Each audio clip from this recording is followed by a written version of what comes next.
खनिज लवणों की सीरीज में आज का खनिज है जल अथवा वाटर।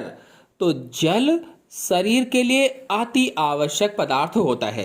हम भोजन के बिना कुछ दिन जीवित रह सकते हैं, परंतु जल के बिना नहीं जीवित रह सकते। हमारे शरीर में 65 से 75% अंश जल का ही होता है। आपको बता दें कि खनिज लवणों की जो सीरीज मैंने शुरू किया था, इसमें सबसे पहले आयरन या लोहा मैंने पढ़ाया, इसके बाद कैल्शियम के बारे में पूरी डिटेल पढ़ाई, इसके बाद फास्फोरस, पोटेशियम, सोडियम, आयोडीन आदि सभी खनिज लवणों को डिटेल से बताया हुआ है कि इसके कार्य क्या हैं, इसके उपयोग क्या हैं, किन किन चीज़ों में मिलता है। अगर आप लोग वो वीडियो नहीं देखे हैं तो चैनल से जाकर के देख सकते हैं। और यदि अभी तक हमारे वीडियो को लाइक नहीं किया है तो लाइक और अपने दोस्तों में शेयर जरूर कीजिए।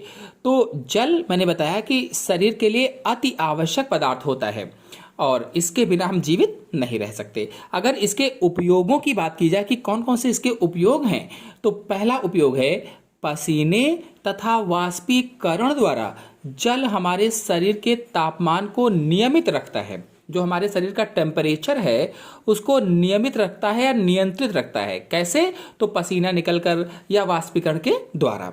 फिर दूसरा है शरीर से दूषित व अपशिष्ट पदार्थों को बाहर निकालने में जल सहायक होता है। जो शरीर में दूषित या अपशिष्ट पदार्थ होते हैं वो पसीने के माध्यम से या मूत्र के माध्यम से इसी जल के द्वारा बाहर निकलते हैं, यानी जल सहायता करता है इसमें। फिर अगला है हमारे शरीर में होने वाली विभिन्न रासायनिक क्रियाओं में जल महत्वपूर्ण भूमिका निभाता है।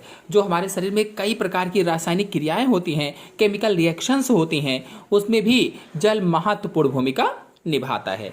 फिर अगला है जल हमारी कोशिकाओं के निर्माण में सहायक होता है। जो हमारे सेल्स का फॉर्मेशन होता है, जो हमारे शरीर में सेल्स बनती, कोशिकाएं बनती हैं जिनसे हमारा शरीर बढ़ता है, कहीं कट जाते हैं तो वो फिर से भर जाता है, तो उन चीज़ों यानी उनमें कोशिकाओं के निर्माण में हेल्प करता है। फिर अगला है जल पाचन क्रिया में सहायक होता है। ध्यान रखें कि जल स्वयं कार्बोहाइड्रेट तथा वसा की तरह कोई भी ऊर्जा प्रदान नहीं करता, यानी जल से हमें कोई भी ऊर्जा नहीं मिलती है। अगर जल के स्रोतों की बात की जाए तो हमारे शरीर को कुछ जल हमारे खाद्य पदार्थों से मिलता है। जो खाने वाली चीजें होती हैं उनसे प्राप्त होता है, जैसे फल हैं, चाहे तरबूज ले लीजिए, खरबूजा है, अन्य फल हैं तो फलों से प्राप्त होता है। सब्जियों से भी प्राप्त होता है, विभिन्न प्रकार की सब्जियां होती हैं, लौकी है, कद्दू, अन्य प्रकार की जो सब्जियां होती हैं उनसे प्राप्त होता है।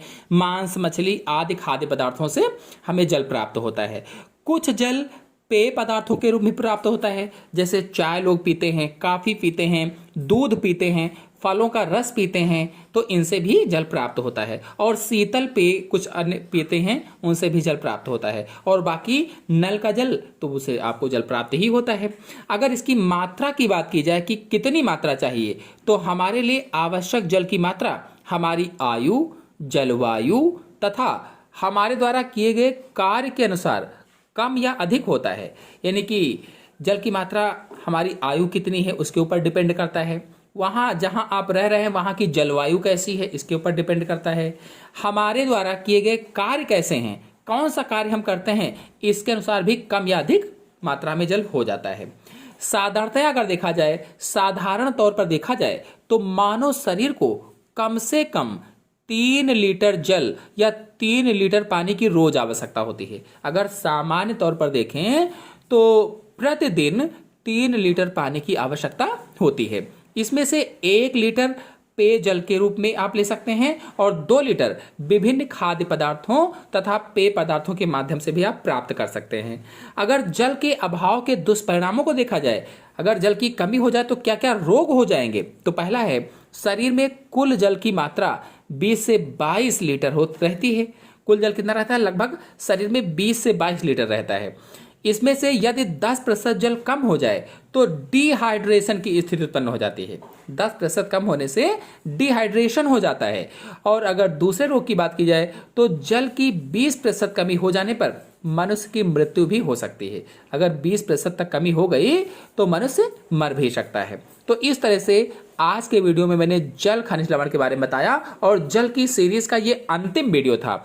आशा है आपको खनिज लवणों की सीरीज के सभी वीडियो पसंद आए होंगे। पसंद आए हो तो वीडियो को लाइक कीजिए, अपने दोस्तों में शेयर कीजिए। चैनल पर पहली बार आए हैं तो चैनल को सब्सक्राइब भी कर लीजिए। धन्यवाद।